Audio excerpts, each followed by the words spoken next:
Valerie, why are you sitting there? I don't remember inviting you. That's what she said to me when I attended Madeline's wedding. With a smug look on her face, Madeline continued, Get out of here! You unemployed loser! You want to embarrass me even more? Her words extinguished any remaining goodwill I had for her. Fine.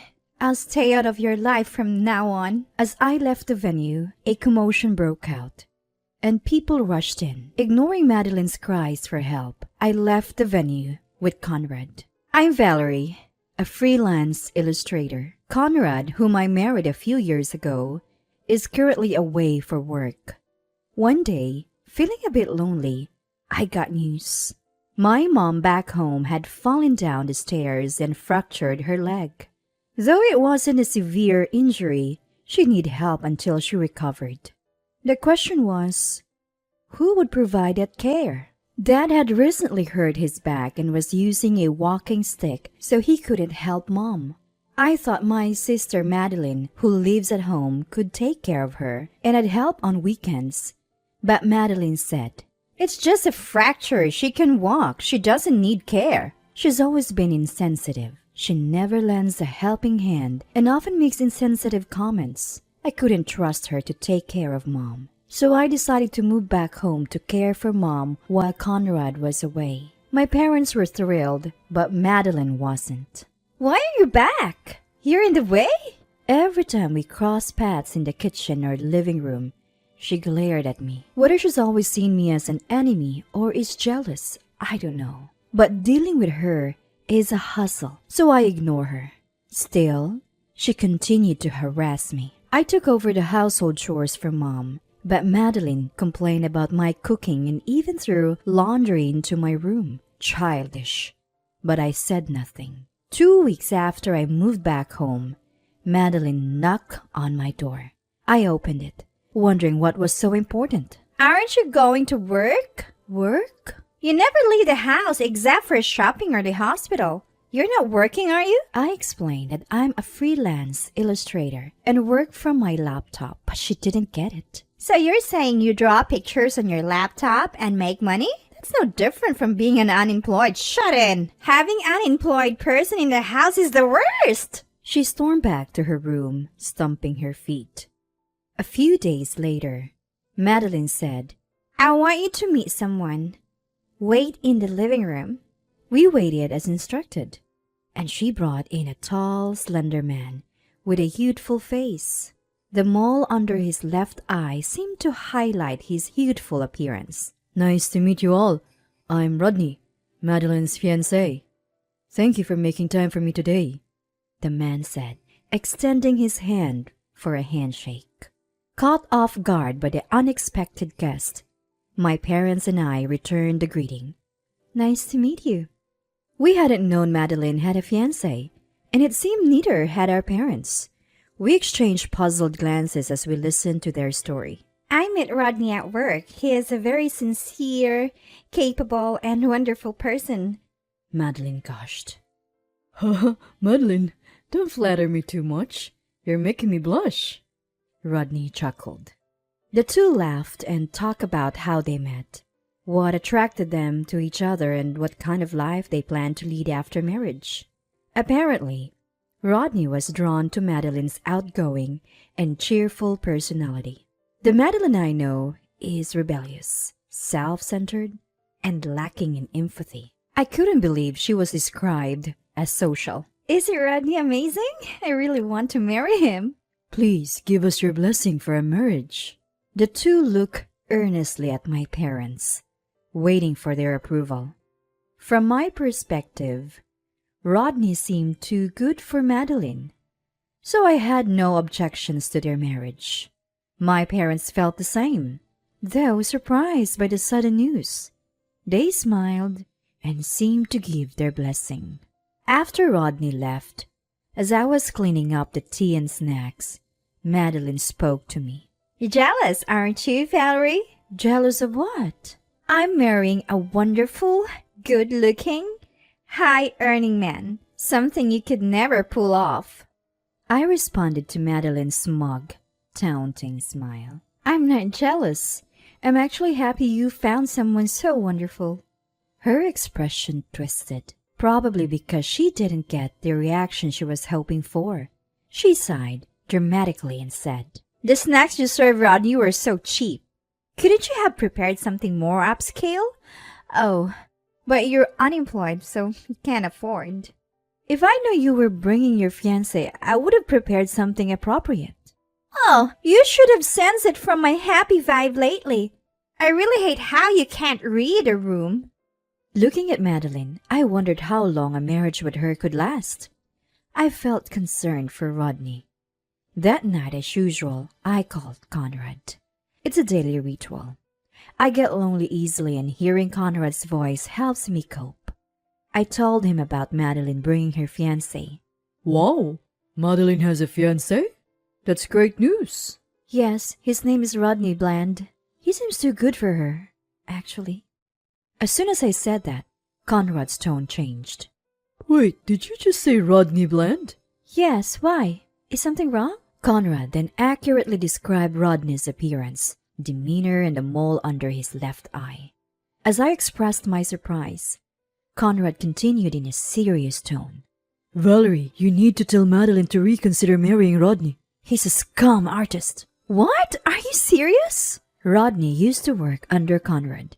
He left the company a few years ago because he had been scamming multiple women out of their money and then disappearing. Conrad had been searching for him but couldn't find him. I stopped Conrad from contacting the women who had been scammed. "Let's be sure it's him first. I'll get a photo of Rodney from Madeline and then you can confirm." "All right." The next day, I asked Madeline for a photo of Rodney, saying I'd draw a caricature for their welcome board. She complained but eventually gave me the photo. When Conrad saw it, he said, "That's definitely him. The scum artist Rodney. Convince her to reconsider before she loses any money." I was planning to do that anyway. Madeline may dislike me, but as her sister, I want her to be happy. Still, as Madeline's older sister, I think it's natural to want Madeline to be happy. I immediately told Madeline the truth about Rodney. She didn't believe me. "You're just jealous and trying to ruin my fiancé's reputation." "I'm not. Conrad told me about him. You should really reconsider. You won't be happy." I tried to persuade Madeline almost every day, but she got angry and stopped talking to me. I even asked my parents to talk to her, but when she found out it was for me, she started harassing me more. She'd burst into my room yelling, "Get a job, you unemployed loser!" or knock loudly on my door to disrupt my work. My parents and I tried to warn them, but they didn't listen, saying, "It's the unemployed's fault for not working outside the home." When the neighbors complained, they stopped making a fuss, but they didn't stop harassing me. My patience and goodwill as her sister were gone. Some might say, "She's your only sister. You should try harder." But there's nothing more I can do for someone who won't listen and harasses me. However, there is nothing I can do for her, who has not listened to me at all and has been harassing me excessively. I gave up on convincing Madeline and decided to consult with Conrad and my parents about taking action. On the wedding day, I brought a nominal wedding gift and headed to the venue. The venue was incredibly lavish and the food was extravagant. Madeline's friends and relatives were already there, enjoying the feast. As I watched the food being brought out one after another, I suddenly noticed something. I noticed that not even a single drink had been served to me, while my parents had a full-course meal in front of them. When I asked the staff, they said, "Please wait a moment, we'll check," and went away.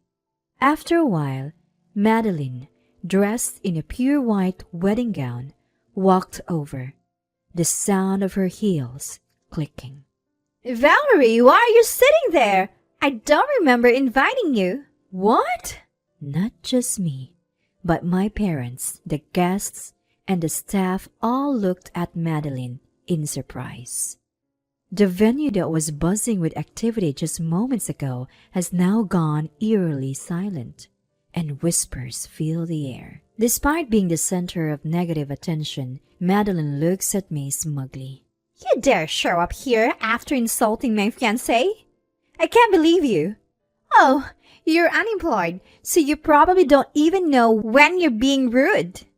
My parents standing next to me chime in. Stop it, Madeline. This is a wedding. Ignoring them, Madeline continues to berate me.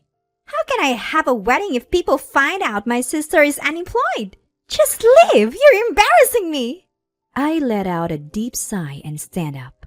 After exchanging glances with my concerned parents, I lock eyes with Madeline. Madeline, I came here to celebrate your wedding as your sister. But clearly, you don't want that. What a shame. What? Would I be happy to be blessed by someone unemployed like you? Just go! One last thing. Are you sure you won't regret it if I leave? Because if I do, we're probably done as sisters. Cutting ties with an unemployed sister? That's perfect. Leave now. With that, any lingering affection I had for her vanished. I tell Madeline, Fine, we're done. Don't contact me again. I hear Madeline arguing with our parents as I leave, but it's no longer my concern. I pull out my cell phone and call Conrad. You can come in now. No need to hold back. Got it. Conrad replies and calls out to someone. Soon after, a group of women who had been waiting outside rush into the venue. Where's Rodney Bland? Bring him out! Their angry shouts and the gasps of the surprised guests reach me outside. Moments later, the door bursts open and Rodney, the groom, dashes out. Sweating profusely, he tries to run away but is caught by Conrad, who had been waiting near the door. Got you, Rodney. You're not getting away. Conrad, what are you doing here? A furious Madeline and the group of women rush over to the stunned Rodney. Ruined our wedding! Get away from me, fiancé! As Madeline launches at Conrad, I grab her arm to stop her. She turns around, surprised at first, but then her face contorts in rage and she grabs my collar. This is your doing, isn't it? You're the worst kind of person! I told you multiple times to reconsider this marriage, didn't I? You chose not to listen. As I say this, I turn my gaze towards Rodney and explain about the women surrounding him. Rodney here has been dating these women and scamming them out of their money. They intend to sue him. What? You're joking, right? This isn't funny. Madeline looks at Rodney, who's being restrained by Conrad. He awkwardly avoids eye contact. Seeing this, Madeline mutters, You can't be serious, Rodney. And he looks down, visibly shaken. Rodney, with a forced smile, addresses the women surrounding him. Why go through the hustle of suing? Let's settle this. I'm marrying a wealthy woman. I can pay you off. Right, Madeline? Wealthy? Me? Confused, Madeline trembles as she speaks. I don't have that kind of money. What? I lied about being wealthy so I can't pay any settlement or severance. What? Then what about the $20,000 you've been giving me? That was for our wedding. You said to leave it to you, so I did. You didn't spend it, did you? I blew through that $20,000 in a day. What? Are you kidding me? Give it back! My $20,000! Everyone present is dumbfounded by their exchange. Rodney, who scammed women for money, and Madeline, who lied about being wealthy to marry him. Maybe they're a match made in heaven. The guests, who had gathered upon hearing the commotion, react in various ways, some whispering, others watching in disbelief. After arguing with Rodney for a while, Madeline notices the attention and starts yelling. What are you looking at? Leave! The wedding is over! Just leave your wedding gifts and go! She orders the staff to remove the guests, then rushes over to me. Valerie, you were right. If I had listened to you, I wouldn't be in this mess. Sorry, please help me. Your demeanor doesn't suggest she's truly sorry. She's just trying to salvage the situation. Conrad, who has returned to my side, silently shakes his head.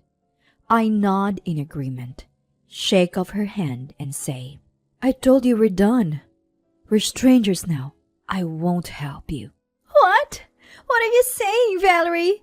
You're abandoning your only sister? I don't have a sister anymore. Goodbye, and let's never cross paths again. Wait! Valerie! Valerie! Ignoring Madeline's calls, Conrad and I leave the venue. Later, I hear from my parents about Madeline and Rodney.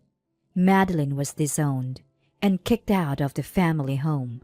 She moved in with Rodney since they were already legally married. Rodney, who was sued by the women, had to take out loans to pay them off. Their marriage fell apart due to financial strain, and they divorced. Both are now destitute. About 6 months after Madeline's wedding, my mom's fracture healed and life returned to normal. My remote assignment ended, and I returned home, occasionally visiting my parents. A year later, Conrad and I were blessed with a child. With help from our parents, we're living happily with our new family.